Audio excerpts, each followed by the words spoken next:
It was an ordinary evening in the small, peaceful town of Kiranpur.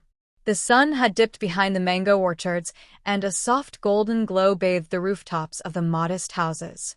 But at the edge of this quiet town stood a centuries-old Haveli, long abandoned and buried in rumor. Locals called it Raaz Mahal, the Palace of Secrets. No one dared to go near it after sunset. Some said they heard cries from within. Others claimed to see a woman in white walking through its crumbling corridors. The walls, they whispered, talked. But to Rashid, a 27-year-old freelance journalist from Lahore, all this sounded like exaggerated folklore, perfect for his YouTube channel on unsolved mysteries. He arrived in Kiranpur with a camera, a notebook, and a mind full of curiosity. The arrival. Rashid checked into a small guest house run by an elderly couple, Mr. and Mrs. Remini. They welcomed him with chai and suspicious glances when he mentioned his interest in the Raaz Mahal. Baida, Mrs. Remini said, wo jaga pi jishi wakt roshni ti, zindagi ti, magarab surf and hira hai. Us esi door renovator hai. Rashid smiled politely. I respect your concern, Auntie, but that's exactly why I'm here. Truth needs to be told.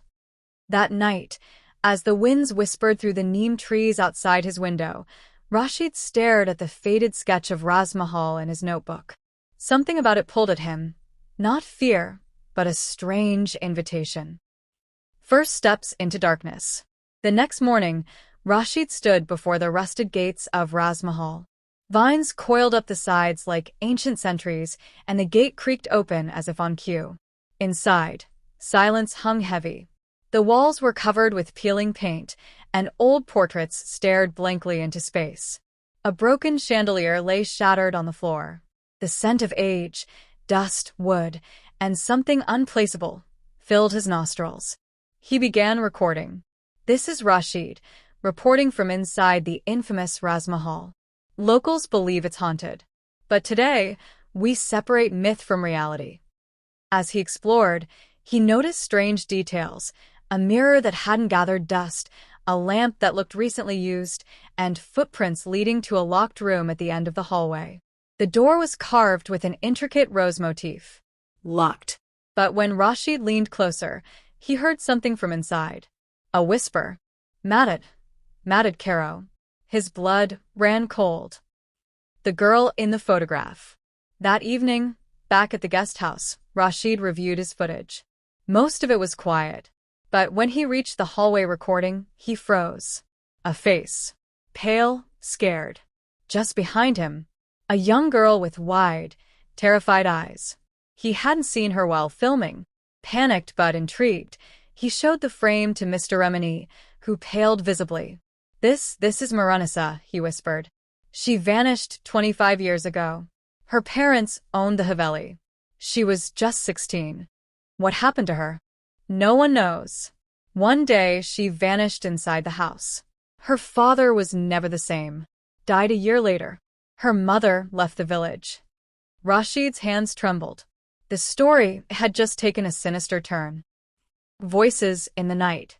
At midnight, Rashid awoke to the sound of knocking. Not on his door, on his window. He moved the curtain slowly. There she was. The same girl from the photo.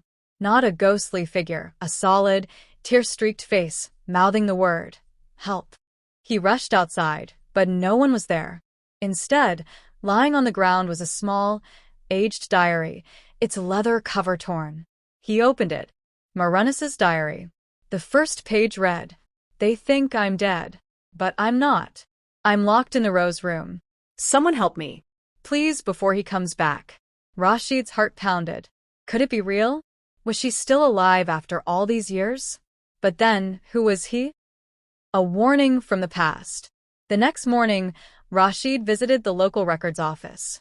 An old clerk, reluctant at first, pulled out dusty files on Raaz Mahal. According to the file, Mehrunnisa's father had a business partner, a man named Fakruddin Mirza, known for being controlling and aggressive. Strangely, he vanished a month after Mehrunnisa's disappearance. Some believed he had left the town. Others whispered that he never left the Haveli, and that something dark happened inside those walls. Rashid began to piece it together. Was it possible that Fakhruddin had imprisoned Mehrunnisa in the rose room? But how could she still be alive? Was it even really her? Or something pretending to be?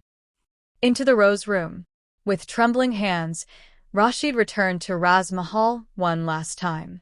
This time, he brought tools and a friend, Asif, a local who'd reluctantly agreed to help after hearing about the diary. They forced the door to the rose room open. It groaned loudly, like it hadn't been opened in decades. Inside, the room was frozen in time. A bed with dusty sheets. A cracked mirror. A faded photograph of a girl and a man, Mehrunnisa and her father. And on the wall, scratched in dozens of places, was a single word. Zinda, alive. Suddenly a noise. From under the floorboards. Knocking. 3 soft knocks. Asif turned white. We need to leave. Right now. But Rashid shook his head. No. She's here. I know it. He knelt down to the floorboard and listened. Another knock. And then, a whisper. He's still here. The silence in the rose room felt heavier than before. Rashid's breath caught in his throat as he pressed his ear to the floorboards. Another knock. Then a weak, broken whisper. Please save me. Asif took a step back. This is insane. That room's been locked for decades. No one could survive down there. But Rashid, driven by instinct and curiosity, began prying open the floor. Beneath the cracked wood lay a rusted iron trapdoor. Hidden. Forgotten. Rashid and Asif exchanged a look. Fear, disbelief, hope, then pulled the handle. It creaked open. Darkness stared back. A narrow staircase led down into the abyss. The underground cell. The air grew colder with every step. The walls were damp stone. A faint smell of mold and iron clung to the air. They reached a small chamber, no bigger than a pantry, with chains on the wall and a single, empty cot. Empty. Was she here? Asif asked in a hushed tone. Rashid noticed something scratched into the wall. He feeds me lies. The truth is my only food. Suddenly, the trapdoor slammed shut above them. Pitch darkness. They fumbled with their flashlights, and in that moment, a girl's scream echoed through the stone. Loud. Real. Not far. Rashid ran toward the sound, heart pounding. They reached another door. Rusted. Locked. Asif tried to stop him. It could be a trap. Rashid didn't listen. He kicked the door until it broke open. Inside was a girl, thin and pale, curled in a corner. Her long black hair covered her face. When she looked up, it was Mehrunnisa, still alive. Tears ran down her cheeks as she whispered, "You found me finally." The man behind the mask.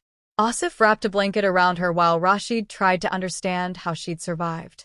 I never left this place, Mehrunnisa said weakly. He locked me here.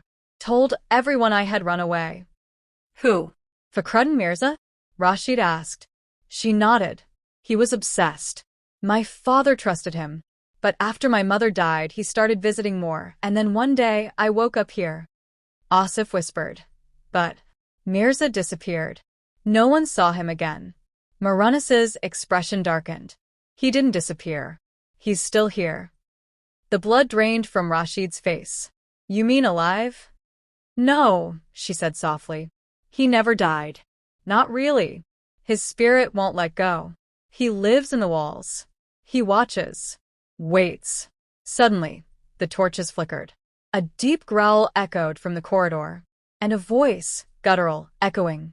You shouldn't have come. Escape from the depths. Panic surged. Walls trembled. Dust fell from the ceiling. The very structure groaned like a beast awakening. Run, Rashid yelled. They bolted, Mehrunnisa supported between them, back through the narrow tunnels up the stone steps, but the trapdoor was sealed shut again. Asif rammed it with a crowbar. It won't budge. Mehrunnisa whispered something in Urdu. Kabar ko kolna ho, tu dua esi nahin, sach esi kam lo. Rashid remembered the line from the wall. The truth is my only food. He shouted. Fakhruddin Mirza locked you here. You are innocent. The town must know. Suddenly, as if accepting his words, The trapdoor flung open. They clambered out, coughing and shaking. Behind them, the floor caved in, burying the underground cell forever. The town reacts. Rashid took Mehrunnisa straight to the hospital. The news spread like wildfire. Journalists, police, and officials swarmed the Haveli. Mehrunnisa's DNA was matched with old records, and within days, her identity was confirmed. A survivor of 25 years in captivity. The town, once silent about Raaz Mahal, erupted in guilt and grief. Her father's business partner, Folklore, was declared a criminal posthumously. His body was never found, but his evil had been exposed. Rashid uploaded his full documentary on YouTube. The title, The Girl Behind the Wall, 25 Years Buried Alive. It went viral. Aftermath. Mehrunnisa slowly recovered, mentally and physically. Rashid often visited her. They'd sit quietly, sip chai, and sometimes she would smile. Just a little. "You gave me my life back," she told him once. He shook his head. "No. You survived. You were always alive. You just needed the world to remember." She gave him the old diary. Pages torn, memories stitched in ink. "This deserves to be read," she said. Not buried. Epilogue. The whisper returns. Months passed. Raaz Mahal was bought by the government, set to be demolished. On the final day, Rashid stood by the broken gate one last time, filming a closing shot. The camera shook slightly, like a breeze had passed. Then, faintly through the microphone, a voice. "Thank you, now I can rest." Rashid paused, looked around. Silence. He smiled. The house had finally let go.